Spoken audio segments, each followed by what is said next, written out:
भूमी पवित्र नांदतो संत तुकया सुपात्र वर्णे तयाचा पुण्यनाथी नमस्कार प्रस्थान सुको पासी मस्तक हे पाया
सेवेसाठी निवडलेला अभंग जगद्गुरु जगन्वर्धनीय वयाचे मूर्ती वारकरी संप्रदायाचे कळस जगश्रेष्ठ संतश्रेष्ठ तुकारामांच्या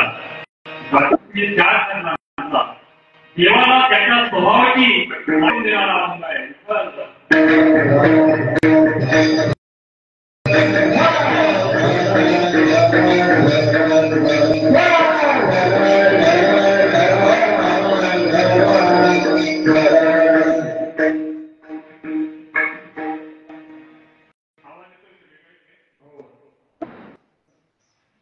अतिशय पावन अशा पर्वाच्या दिवशी हरगाव या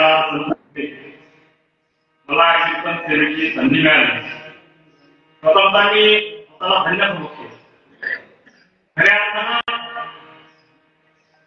मानव देह त्यावेळेस मिळाला त्यावेळेस 5 पर्व हे खूप महत्वाचे मानले जातात आणि या 5 पर्वांपैकी आजचं एक पर्व रामनवमी.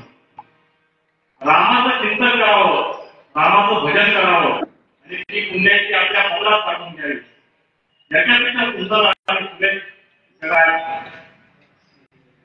आपल्या ज्येष्ठांच्या समोर या ठिकाणी अल्पसा परिचय आणण्याचा आमचे पाहुणे आदरणीय विजय पाटील सर तसेच आमचे दुसरे हनुमानदादा यांच्या आकाराने तर मी एक शिक्षक आहे. तर तुम्ही आमच्याकडे शेताला यावं या आग्रहाला मी मान्यता दिली आणि या ठिकाणी तुमच्या समोर सेवेसाठी उभा राहिलो. मला धन्यता यासाठी वाटली कारण ज्येष्ठांचे पाऊल संतांचे पाऊल या तुमच्या भूमीला लागलेले आहेत. अनेक मोठ्या मोठ्या कीर्तनकारांनी या गाडीवर कीर्तन केलेलं आहे आणि अशा ठिकाणी आणि अशा वेळी रामनवमीचं पर्व असावं. रामनवमीच्या पर्वाला मला फराळाकडे मिळावा, रामाच्या भक्तांकडे हनुमान दादांकडे मिळावा. याच्यासारखा दुसरा लौकिक व्यवसाय कोणता असतो. सर्वात सुरुवातीला या ठिकाणी विश्वास त्या रामाचा त्या विचाराचा जागर चाललेला आहे. हजारो वर्षानंतर देखील त्यांच्या दुसरे जाऊ शकत नाही अशा विचारांचं स्मरण आणि स्मरण चाललेलं आहे. अशा विचारांचा जागा करत असताना मी या सर्व ब्रह्मांडाला रामनवमीच्या हार्दिक शुभेच्छा देतो आणि कीर्तनमुखी सेवेला प्रारंभ करतो.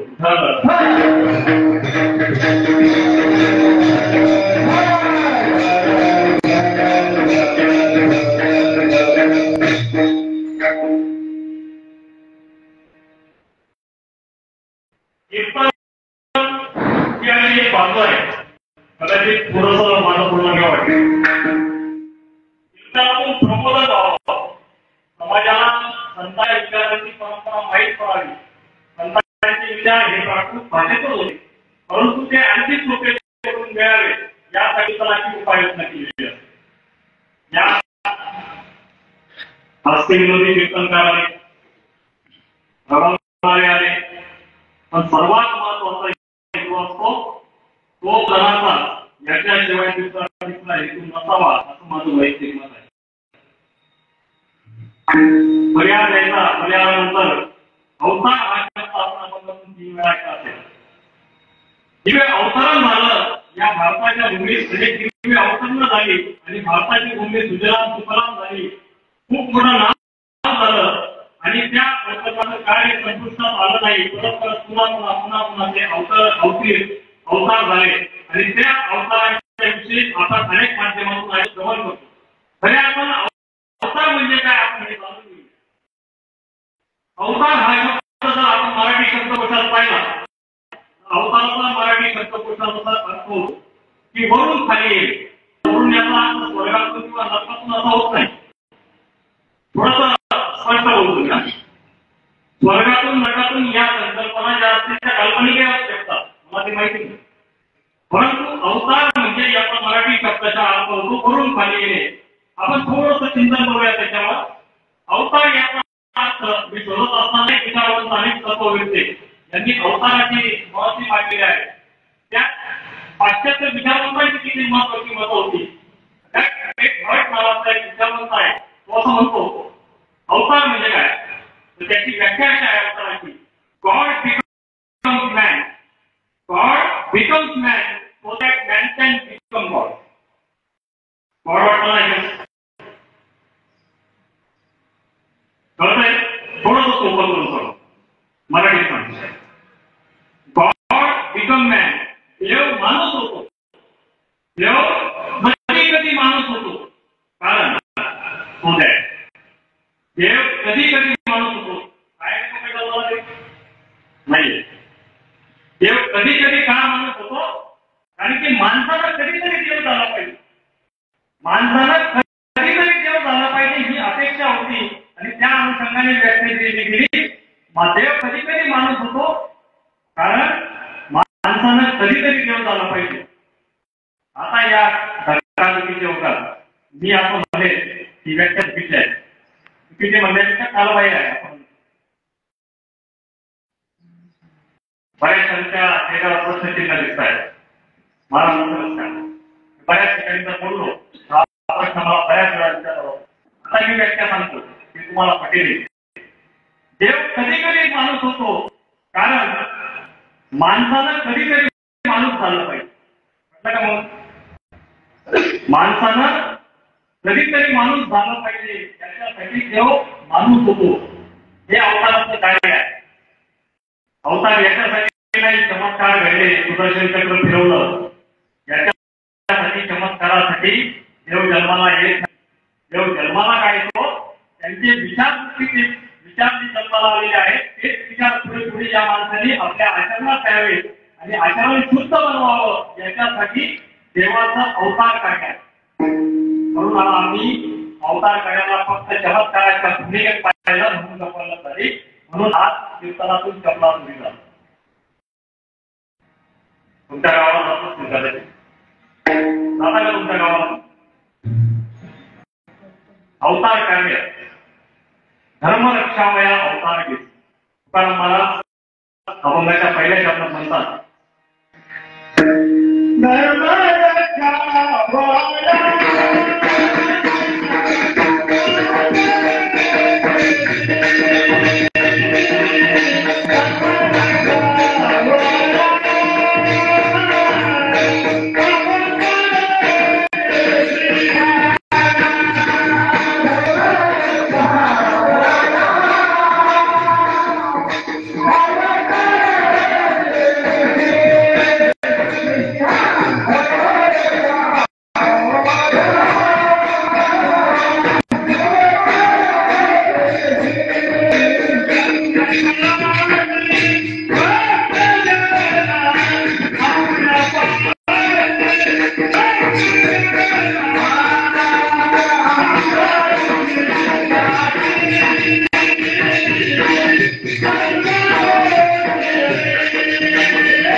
चिंतन माझं थोडंसं वरती असू शकतं, कदाचित कॉमेडी होणार नाही, रडवणार नाही, होणार नाही, परंतु मला गॅरंटीने सांगतो, या धर्म मंडपात असलेल्या घरी जाताना तुमच्या पदरात काही ना काही पाहिल्याशिवाय मी या ठिकाणी जाणार नाही. ही जी गाठी आहे त्याची ताकद आहे, मी माझ्या स्वतःवर येत नाही. धर्म म्हणजे काय? संतांनी आम्हाला धर्म शिकवला, परंतु तो आम्ही विसरून गेलो. आता धर्म फक्त कर्मकांडात अडकलेला आहे. धर्म याच्यावरती खूप मोठं होतं. माऊली असं म्हणतात, ज्ञानेश्वर माऊली असं म्हणतात, जे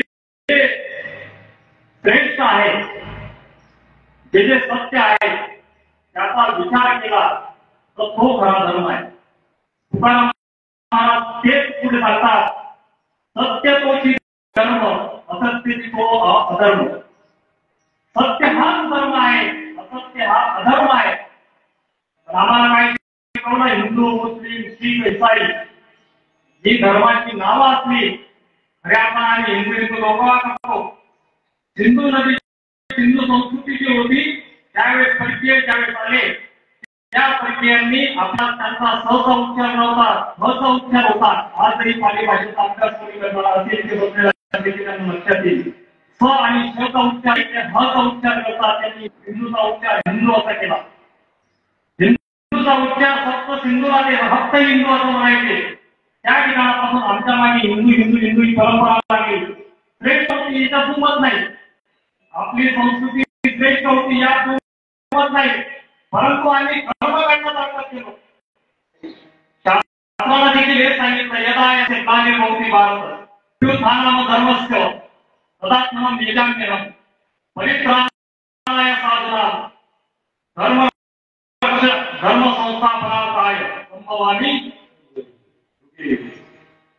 ज्या ज्या वेळेस धर्माला ग्लानी येईल त्या त्यावेळेस मी इथे अवतार घेणार आहे. याचा खरा अर्थ असा होतो, धर्माला ग्लानी येणं म्हणजे काय? माणसातनं माणूस पण निघून जाणं, याला म्हणतात धर्माला ग्लानी येणं. आम्हाला आतापर्यंत हा अर्थ कोणी समजूनच सांगितला. धर्माला ग्लानी येऊ शकते का? इतकी श्रेष्ठ आणि इतकी उच्च प्रतीची परंपरा. आता एक नवीन वाक्य आलेलं आहे. हे वाक्य असं आहे, धर्म खतरे में. ऐकला सुद्धा ही एक वस्तू आहे का? एक माणूस आहे का? ह्या धारा आहे की आपल्या संत श्रेष्ठ परंपरेने आपल्या पिढीने गोलाने आपल्याला दिलेली आहे. ती खतऱ्यात कशी असू शकते? खतऱ्यात आहे हे लवाड्या या कर्मकांडाच्या भूमिका या ठिकाणी खतऱ्यात आहे. म्हणून लक्षात घ्या माऊली, धर्म कधीच खतऱ्यात असतो. म्हणून धर्म हा सर्वश्रेष्ठ आहे. आग जळते आहे, आगीचा धर्म आहे. त्या ठिकाणी उष्णता देणं, प्रकाश देणं. जर एखाद्या ठिकाणी आग चाललेली आहे आणि त्या ठिकाणी मला थंड वाटत असतं तरी तिला आग मिळेल, तो तिचा धर्म आहे. पाणी पिल्यानंतर माझी तहान भागलीच पाहिजे. जर पाणी पिल्यानंतर माझी तहान भागत नसेल त्याला पाणी मिळेल का? त्याच्यातला जो गुणधर्म आहे त्याला असं धर्म असं म्हणतात. माणसाचा गुणधर्म काय? माणसाचा एकच छोटासा गुणधर्म, माणसं आणि माणसाशी माणुसकीनं वागणं. याच्यापेक्षा वेगळी आणि दुसरी व्याख्या कोणतीच असू शकत नाही. म्हणून असं म्हणतात, सत्य असत्याची मन केले वाही, गाणी गेले बहुमता. हा खरा धर्म आम्हाला शिकवला गेला पाहिजे. सत्य काय असत्य काय हे आम्हाला ओळखायला आलं. जे जो धर्म आम्हाला सांगतो तो खरा धर्म. जे तत्वज्ञान आम्हाला सांगतं सत्य आणि असत्य तुमच्या बुद्धीवर जे उतरतंय, खरं उतरतंय तो खरा धर्म. असत्य आहे, खोटं आहे, मी बाजूला ठेवतोय तो अधर्म आहे. हे लक्षात घेतला पाहिजे. मी तसं वरती गेलो आई बरोबर चालू हो की नाही? बस ठीक आहे, थोडं खाली आपण सोपा करून पाहू. आपल्या कीर्तन म्हणजे फक्त मला बोलायचं आहे, दादाच्या खाली भाष्य करायचं आहे, त्याला बोलतात पुण्याची संचितच मिळणार आहे. लक्षात ठेवा, कीर्तनाचा मी एका ठिकाणी शास्त्रात वाचत होतो. मला जे पुण्य फलित मिळणार आहे असतं ते तुमचं सर्वांचं आहे. तुमच्या सर्वांच्या झाडू मारून जो झाला नाही, घरी झोपलेले असतील कदाचित, त्यांचंही तेवढंच पुण्य फलित आहे. सर्वांचं पुण्य फलित हे सारखंच आहे. सांगायचा उद्देश आणि समजून घेतलं पाहिजे, विचार आपल्यापर्यंत उठला पाहिजे, तो खरा राम आहे. रामनवमी उत्सव साजरा करावा याच्याबद्दल दुमत नाही, पण राम हा डोक्यावर घेऊन नात्याचा विषय नाही. राम आपल्या डोक्यात गेला पाहिजे. जेव्हा या ठिकाणी रामाचं युग सुरू होईल छत्रपती शिवाजी महाराजांनी धर्म पाळला. कोणता धर्म पाळला? त्या ठिकाणी बाबाजी पाटलाने एका तरुणीवर कुकर्म केलं. कुकर्म असा शब्द आहे, बलात्कार नाही. त्या ठिकाणी राजाच्या पाटलानं बाबाजी पाटलानं त्या ठिकाणी कुकर्म केलं आणि कुकर्म केल्यानंतर छत्रपती शिवाजी महाराज लहान वयापासून देखील त्यांनी त्या माणसाचे, त्या बाबाजी पाटलाचे हातपाय कलम केले होते. त्यांनी त्यांचा राजधर्म पाळला होता. त्यांनी लक्षात घेतलं पाहिजे. अनेक मुस्लिम सरदार त्यांच्या स्वराज्यात होते. स्वराज्य या शब्दावरून देखील धर्म पाळण्याचं आपल्याला दिसतं. छत्रपती शिवाजी महाराज ज्यावेळेस स्वराज्य स्थापन केलं त्यावेळेस इकडे आदिलशाही होती, इकडे कुतुबशाही होती.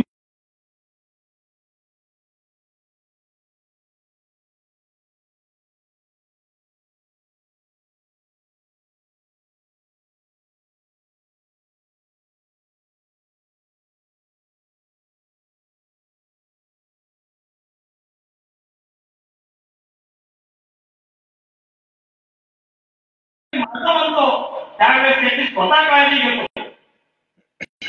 आपण ग्रामपंचायतीची वीर असेल आणि आपली वीर असेल, कोणत्या विधीची काळजी असेल?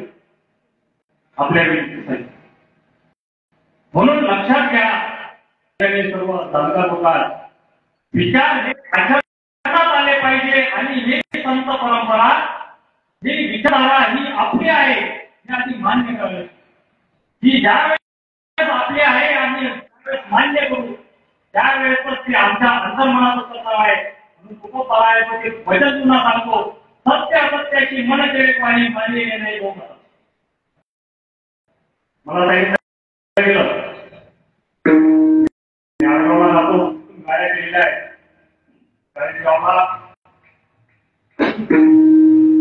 काही कार्यक्रम आहे. 11 लाख लोक जमा झालेले आहेत. जायचं का?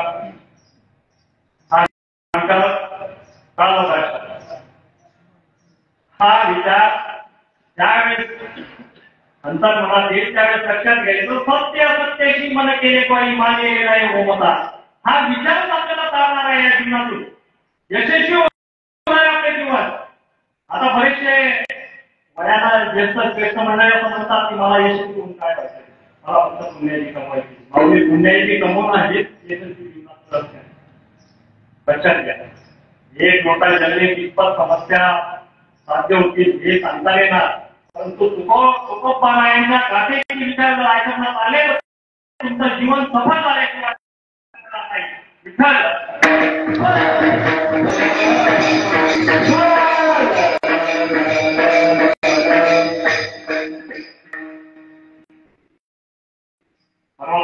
एका ठिकाणी कीर्तन संपलं आणि प्रश्न विचारायचे अशी तालिकेत नियम पडलेला आहे आपल्याकडे.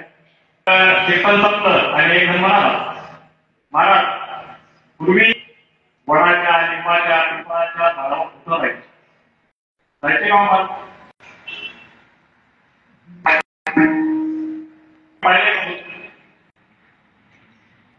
आता ती सध्या दिसत नाही. असा तुझा प्रश्न होता. भूतकाळीची आता ती सध्या दिसत नाही. दृष्टांत आता ती सध्या दिसत नाही. म्हटलं आता ती जी भूत होती, जी लिंबाच्या पिंपळाच्या वडाच्या झाडावर होती, ती माणसाच्या आत डाउनलोड झाली. कुठे गेली ती भूत? माणसाच्या आत डाउनलोड झाली. खऱ्या अर्थानं माणसाच्या आकाराचा माणसाचा आकार हा मनाच्या परिमाणाचा होता येतो. माणसाच्या आकाराचा जर आपण विचार केला तर इतकी विकृतीने वैचित्र्य निर्माण झालेला आहे त्याला सीमा. म्हणूनच सार्वजनिक पाणपोळीच्या ग्लासाला साखळी बांधून ठेवली. बरोबर, सार्वजनिक पाणपोळी तिथे ग्लासाला साखळी बांधून ठेवावी लागते. हेच भूत आला की आधी क्लास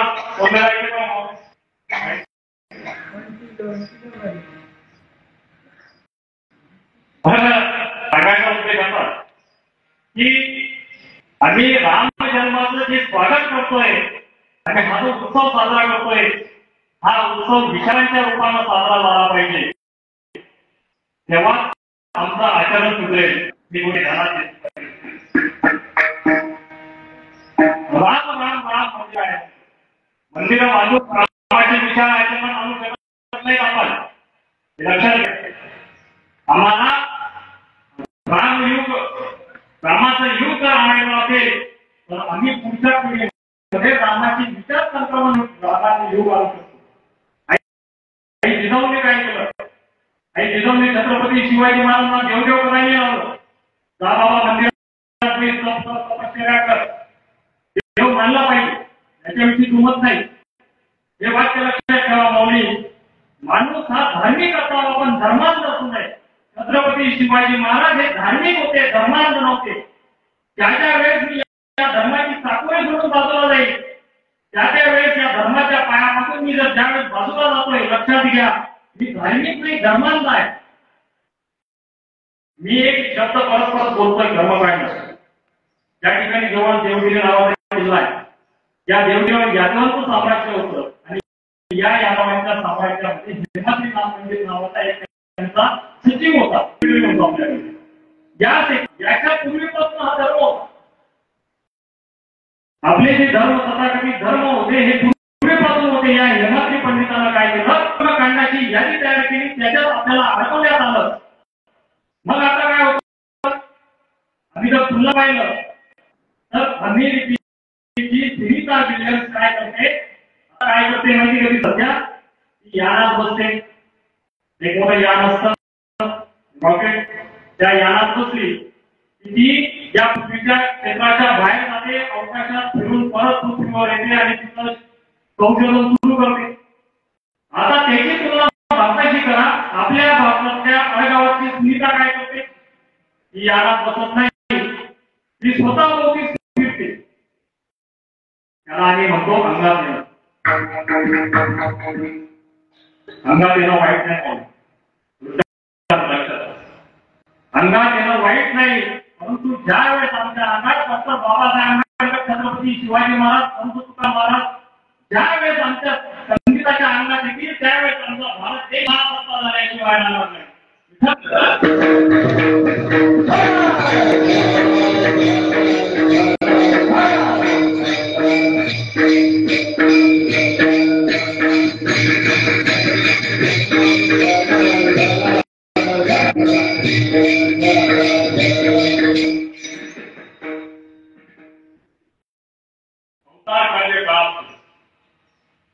एक संत होऊन गेले. त्या संतांना प्रश्न विचारला, रामाला जन्माला येऊन बरेच वर्ष झाले, आज देखील रामनवमी का साजरी करावी? आज देखील त्या रामाच्या नामाचा एवढा जो काळ करावा. राम जन्माचं स्वागत करण्याचा पाठीमागचा पार्श्वभूमी असा आहे, ज्या लोकांच्या जीवनाच्या, मी परत 2-3 वेळा हे रिपीट करेल, ज्या लोकांच्या जीवनाच्या वाटचाल या पतनाकडे चाललेल्या आहेत, अधोगतीकडे चाललेले आहेत, त्यांना पुन्हा प्रतिष्ठा प्राप्त करून देणं किंवा त्यांच्या जीवनाचा गौरव करणं हा सर्वात मोठा उद्देश अवताराचा आहे. लक्षात घेतला अवतार कार्य का असतात. अवतार कार्याचा एकच उद्देश, तो उद्देश म्हणजे आपल्या जीवनाच्या वाटचाला ज्या ठिकाणी पतनाकडे चाललेले आहेत म्हणजे अधोगतीकडे चाललेले आहेत त्यांना पुन्हा प्रतिष्ठा प्राप्त करून देणं हे अवतार कार्याचं उद्दिष्ट आहे. अवतार कार्याचं उद्दिष्ट जर राम मारायचा असता तिकडे मोठे कोण होता, कंस होता. कंसाला मारायचा उद्देश राहिला असता तर त्या रामाचा जन्म होऊन आज 1000 वर्ष होत आहेत. आज रामनवमी काय करू?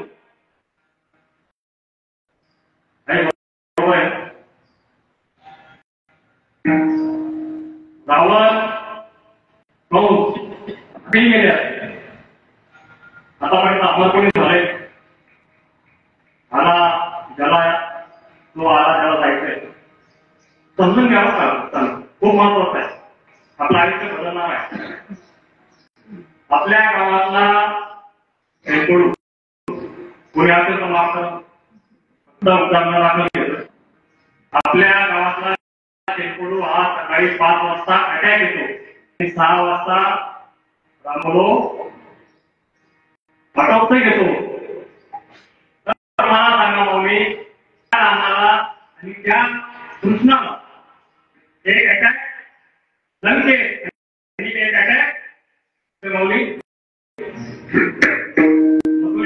मथुरे पाठवता आला नसता का? जर या दोघांना एक अटॅक लंकेत आणि एक अटॅक मथुरेत पाठवता आला असता तर अटॅक करण्याची काय करतो? बरोबर, अटॅक करता आला असता, पाठवता आला, अटॅक करण्याची गरज नव्हती.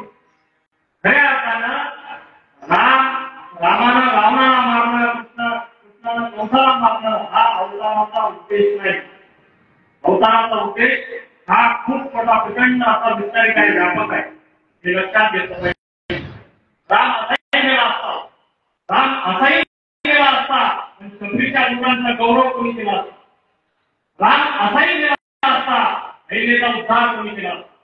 राम असाही गेला असता शेवटाच्या लोकेचा उद्धार कोणी केला असता. राम असाही गेला असता पिल्लांच्या राजा निशाचा राजगुरू त्याचा उद्धार याला निधी कोणी मारले असते.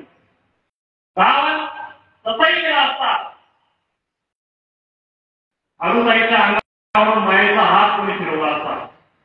रावण तसाही गेला असता विभीषणाला त्याचं राज्य परत कोणी घेऊन गेला असता. ऐकली चिंतनेवा.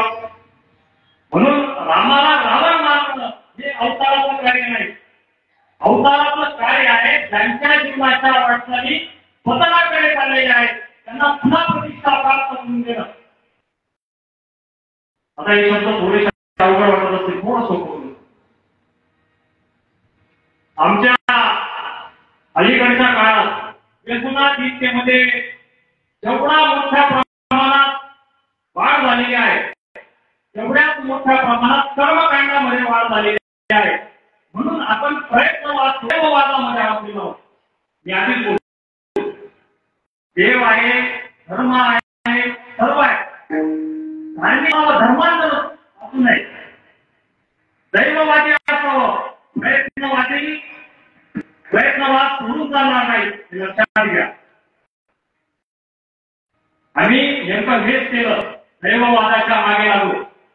आम्हाला कोणतरी आज सांगितलं पत्रिका पाहावी लागेल, वाटा पतनाकडे चालले त्या विषयावर उत्तर पत्रिका पाहावी लागेल. केव्हा पत्रिका पाहतो आहे? पत्रिका पाहतो पत्रिका पाहताना मुला मुली लग्न बरोबर. आता त्या पत्रिकेत नेमका मंग येतो की अजून कोणते मी त्याला अभ्यास नाही करत, येतात असे बरे. कारण की ते भरून काय करायचं पूर्ण गाथा त्याच्यात दुमत नाही. परंतु या फालतू गोष्टी मला लक्षात ठेवण्याची गरज पडत नाही. मग मला प्रश्न पडला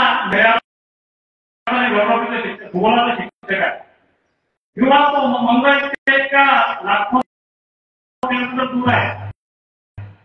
आता तो मंगळ कुठे जातो माहिती का? तो मंगळ सरळ ब्रह्मांडात पृथ्वीवर येतो.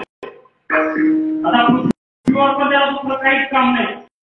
हा शनी पण आहे, शनी पण येतो, हा शनी पण येतो. आता तो पृथ्वीवर आला की त्याला पहिले काय लागतो? त्याला अमेरिका लागतं का? 256 जास्त देश आहेत असं म्हणतात. त्याच्यातले कोणत्याच देशात तो जात नाही, पुढे येतो, तो सरळ येतो. आता या भारतात देखील सांगत नाही, तो सरळ येतो महाराष्ट्रात. महाराष्ट्रात आल्यानंतर देखील तो महाराष्ट्रातल्या जळगाव जिल्ह्यात तो येतो आणि जळगाव जिल्ह्यातल्या गायगाव तालुक्यातल्या अडगावात येतो. तो आमच्या सुनीतेच्या पत्रिकेत दिसतो आणि तो काय सांगतो? फळ येऊन एवढा आला काय काहीतरी उद्ध्वस्त करून द्यावा, काही चांगला करून द्यावा, त्याला एकच का त्याला एकच काम करून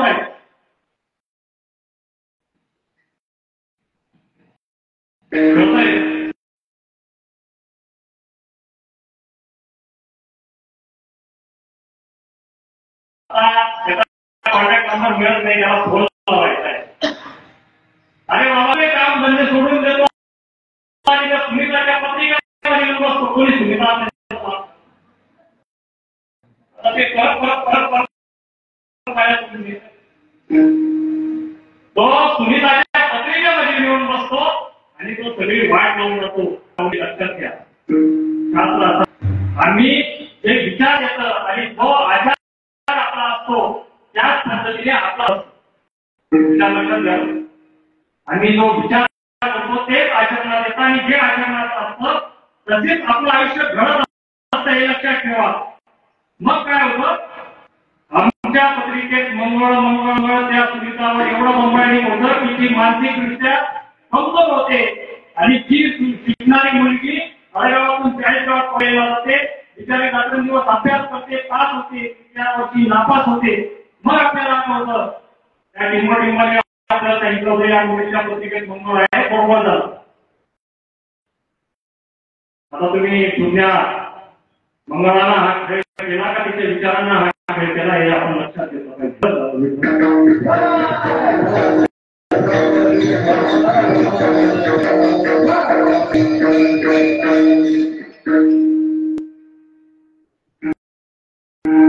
आज रामनवमीचं पावन पर्व. मला एका जाणकारानं प्रश्न विचारला, आता हे मागचं जे झालेलं किंवा याच्या पुढे होणार हे कीर्तन नाही लक्षात घेतलं तरी चालेल.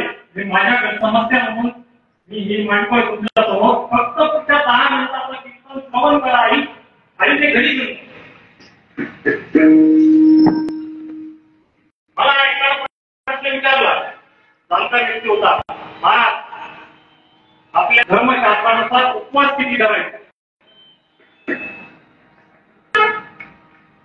आपल्या बोलून घ्या ताई, बोलून घ्या. ते तुमचा मुलगा आहे, त्यांचा सेवेसाठी आलेला आहे. तर ठीक आहे, उपवास किती करायचे हा प्रश्न बऱ्याचशा आई माता मुलींना, बरोबर. आपल्या धर्मशास्त्रानुसार असं म्हटलं जातं, पर्व विशेष भागवत धर्मी रामनवमी, तृतीय जयंती, वामन जयंती, जन्माष्टमी, उत्तमोत्सवी, शिवरात्र. पर्व विशेष भागवत धर्मी रामनवमी, तृतीय जयंती, वामन जयंती, जन्माष्टमी, उत्तमोत्सवी, शिवरात्र. हे 5 पर्व आपल्या धर्मात सांगितले जातात. रामजन्म म्हणजे आपला रामनवमी हा पर्व, कृष्ण जन्म त्याला आपण म्हणतो जन्माष्टमी. वामनाचा पाळणा केव्हा होतो? दुपारी आणि कृष्णाचा. त्याच्यानंतर रामनवमी, जन्माष्टमी, तृतीय जयंती, वामन जयंती आणि महाशिवरात्र. म्हणजे महाशिवरात्र हे 5 पर्व. आणि त्याच्यासोबत आमचे मराठी महिने आहेत 12. या 12 महिन्यांमध्ये प्रत्येक महिन्यात 2 पक्ष येतात. एक शुद्ध किंवा शुक्ल पक्ष आणि दुसरा जो पक्ष आहे तो मध्य किंवा कृष्ण पक्ष. आता वेळ आहे तर थोडं डिटेल म्हणतो. आता ही जी 12 महिना आहे, पहिला महिना कोणता? आता सुरू झालो चैत्र आणि शेवटचा महिना फाल्गुन. आता चैत्रापासून फाल्गुन हे 12 महिने. या 12 महिन्यांमध्ये 2 पक्ष म्हणजे 15 दिवस आणि आता 1 महिना तयार, बरोबर. आता याच्यातले पहिला दिवस हे जे 15 दिवस आहे, हे 15 दिवस कशात सुरू आहे? पहिला दिवस आहे तर प्रथमा किंवा प्रतिपदा असं म्हणतो. प्रथमा, द्वितीय, तृतीय, चतुर्थी, पंचमी, षष्ठी, सप्तमी, अष्टमी, नवमी, दशमी आणि 11वा दिवस होतो एकादशी, बरोबर. एकादशी, द्वादशी, त्रयोदशी, चतुर्दशी आणि 15वा दिवस असतो. तो जर पहिल्या 15व्याचा असला तर त्याला तो असतो पौर्णिमा आणि जर दुसऱ्या 15व्याचा असेल तर ते असते अमावस्या. म्हणजे 11वा दिवस जो आहे तो आपण एकादशी असतो. म्हणजे भागवत आपला जो धर्म आहे, वारकरी संप्रदायाचा जो धर्म आहे तो भागवत धर्म आहे. या भागवत धर्माच्या धर्मशास्त्रानुसार आपण 24 एकादशा आणि 5 पर्व हे उपवास केले पाहिजे. अर्धा आपण घेऊन सोडू नका. म्हणजे तुम्ही उठून जाणार नाही रूपाने, पण मन रूपाने होतो जाईल का पंचाला बाप होईल. पंचाला बाप आला तरी तो त्याचं जेवण करून झोपून राहील. फक्त आता तुमचे 5 मिनिटं राहील. आता काय माहिती का, 24 एकादशा आणि 5 पर्व. कोणते पर्व? रामनवमी, गोकुळाष्टमी, कृष्ण जयंती, वैशाखी, महाशिवरात्री. इथे पाठ आहे त्या दादाला दिलं. दादा तुला जेवणाचे उपवास राहायचे की नाही करायचे हा तुझा भाव. परंतु तुकाराम महाराज याच्यावर सुद्धा भाष्य करतात. तुकाराम महाराज असं म्हणतात, साधने जरी हे सुधुनी जरी कोणी साधील परब्रह्म परनारी याचा जरी विचार. आपण उपाशी पोटी राहून देवाला किती सात्विकता पोचते आहे आणि आपल्या पदरात काय पुण्य करत आहे हे मला ठाऊक नाही. परंतु एक गोष्ट ध्यानात ठेवा, हे 24 एकादशा आणि 5 पर्व या 29 पर्वांमध्ये, या 29 शुभ व्रतांमध्ये आम्ही परनारी आणि परद्रव्य याचा विचार जर मानला तर हे सगळ्यात श्रेष्ठ करणार आहे. ही गोष्ट आम्ही ध्यानात घेतली पाहिजे. आणि काय केलं आणि मी कटाक्षाने सांगतो, अधिकाराने सांगतो, तुमचा मुलगा म्हणून सांगतो, ज्याची शारीरिक क्षमता नाही त्यांनी जेवणाचे उपवास नाही, सात्विकतेचे उपवास करा. मी सात्विकता विषय आहे. परद्रव्य परनारी याचा जरी विचार या 2 गोष्टी जर जीवनात आणण्यात आल्या तर जगदुत्तोपाय असं म्हणतात की तुमच्या जीवनाची वाटचाल ही यशस्वीतेकडे होईल. पतनाकडे जाणाऱ्या वाटा सर्व बंद झालेल्या असतील हे आम्ही ध्यानात घेतलं पाहिजे. म्हणून 24 एकादशा 5 पर्व या 5 पर्वांचं अनन्य साधारण महत्व दिलेलं आहे ते आपण सांगू इच्छितो की आपण या पर्वांमध्ये नाही काय तर या पर्वांमध्ये तरी ही सात्विकता आमच्यामध्ये जोपासली का. आणि स्वतःला प्रश्न विचारला पाहिजे, मी पाणी पित नाही, मी शेंगदाणे खात नाही, मी लाडू खात नाही आणि फक्त दुपार झाली की 12 साडेबारा नंतर मी थोडासा साबुदाणा, कोणत्या 5 केळी, खीर, अजून काय नाही काय मिळतं ते जिलेबी, उपवासाची जिलेबी, उपवासाचे गुलाबजाम, बस एवढंच पाहिजे. आणि एकादशी जाते सर्व वैदिक लोक मला सांगा, परण आणि परद्रव्य याचा जरी विचार याच्याने मूल्य प्राप्त होणार आहे का तुमच्या पोटाला जाळ लावून पुण्य प्राप्त होणार आहे. जर तुम्ही उपवास धरून जर देवाचा आठवण करत नसेल, नामस्मरण करत नसेल, स्मरण तयाच्या घरची पुण्य लागेल. स्मरण केलं पाहिजे, विचाराने स्मरण करा. तो कुंडली आपण म्हणतो आधी योगी 28 उपाय, योगी 28 उपायामधून कोण उपाय? भक्त उपाय, देव उपाय. देव उपाय भक्तासाठी. आणि मला एक उदाहरण द्या. आता एखादा भक्त विचारून उपाय देवासाठी आहे का उदाहरण? नाही उदाहरण. देवाला तुमच्यासाठी यावं लागेल तेव्हा तुमची सात्विकता तुमच्या कामात प्रामाणिकपणा असेल. जर तुमच्या कामात प्रामाणिकपणा नसेल, तुमच्याकडे सात्विकता नसेल तर किती उपवास झाला, निरंकाळ उपवास झाला. निरंकाळ नवीन नवीन आता जास्त फॅड आले, फॅडच नाही. निरंकाळ म्हणजे काय? पाणी प्यायचं नाही. आणि या शरीराला कष्ट काय होतं? ती सात्विकता जीवनात प्रवाह किती सोपा आहे. परद्रव्य परनारी यामध्ये दुसऱ्याचा झालाय, रस्त्यात पडलेला एक उपाय तुम्हाला नाही. आम्ही काय करतो? उचलत नाही, पण घरापर्यंत जाता जाता आमचं जीव त्या 1 रुपयाचा केला असतो. अमरावती सापडण्याची का अमरावती सापडण्याची धर्मशास्त्रानुसार हे सुद्धा तुमची पुण्याची खर्ची करता येईल लक्षात ठेवा माऊली. तुम्ही 1 रुपया नाही परंतु 1 रुपया 9 रुपया चालत नाही म्हणून उचलत नाही. तिथे येणार ते वागतो तिथे सुद्धा आम्ही निष्ठुर असल्यासारखे वागतो. म्हणून माझ्या सोपा आहे अभंगाच्या दुसऱ्या संबंधात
महर्षी अमरीश असं नाव आहे. या महर्षी अमरीशाचा मागे दुर्वास ऋषी मोदी होते संतांचे होते असं काही काय मोठी गोष्ट आहे. आपल्याला त्या भावाच्याकडे जायचं नाही परंतु साक्षात परमेश्वरानं 10 अवतार घेतले होते. 10 अवतार घेतले होते आणि या 10 अवतार कार्य फक्त घेतले नाही ते सोसले होते. आता हा शब्द फार मजेशीर आहे. आपल्या प्रत्येकाच्या आयुष्यात जिथं म्हणतो इथे जगात कोणीच नाही तो सोसत नाही. तो थोडासा शब्द थोडासा मोकळा करून सांगतो.